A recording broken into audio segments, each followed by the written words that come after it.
In this scene file I have an animated character performing a backflip. In this scene we're showing a few things, but one of the things we're showing is IK-FK blending on all limbs. The legs are in IK at the start of the sequence, blend through to an FK solution, and back to IK at the end.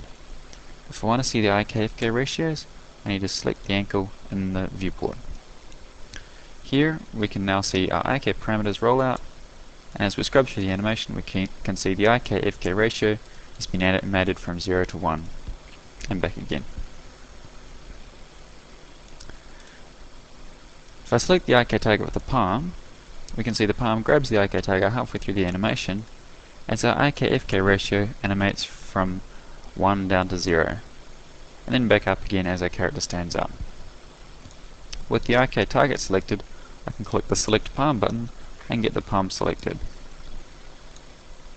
Now, if I open up a track view, we can see the IK-FK ratio curves.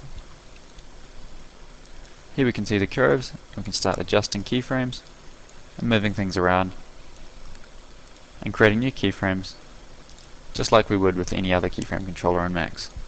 This is a standard float controller, and you can assign any standard float controllers to this track.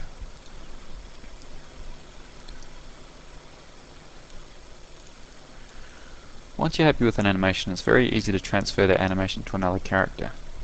What you need to do is first save out an animation clip. Select the cat parent, go to the motion panel, and here we can see our clip manager. To save out an animation clip, you click the save button. Here we have some options for the clip to be saved out, and we have a start time and an end time, and a layer range that we'll be saving out. Here, our character only has one layer, so our layer range will only include that one layer. If I click the save button, I get prompted for a dialog to type in the name for the clip.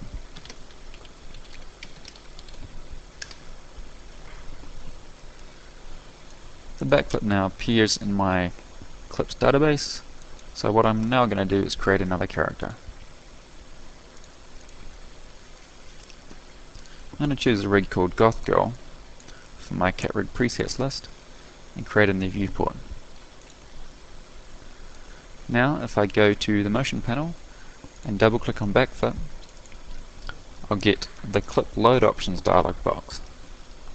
I better set the start time to 0 and check the box that says relative to current position. This will make sure that the character does not move once the clip has been loaded. I now need to take Goth Girl out of setup pose, and we can see the backflip has now been loaded onto my new rig. Once data has been transferred from one character to the next, it's very easy to manipulate the data. One thing you can do to manipulate the data is transform it in space. So here I turn on the Ghost Transform gizmo by clicking on the ghost icon in the Layer Manager user interface. This is a tool for moving data around in the viewport. Here we can move data around quickly and easily, but it does not affect the data that's been stored on the animation tracks on the character. It's just an offset transform that gets applied to all data.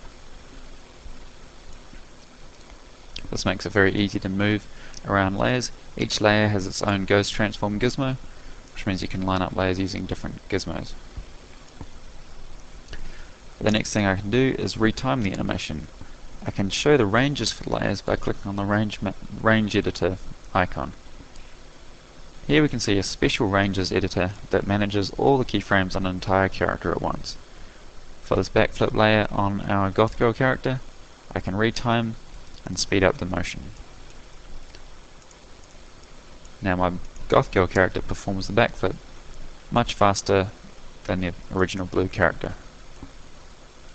I can reverse keyframes by just dragging the start past the end of the animation range, and now we can see that Goth Girl performs a forwards flip while the original character still performs the backflip.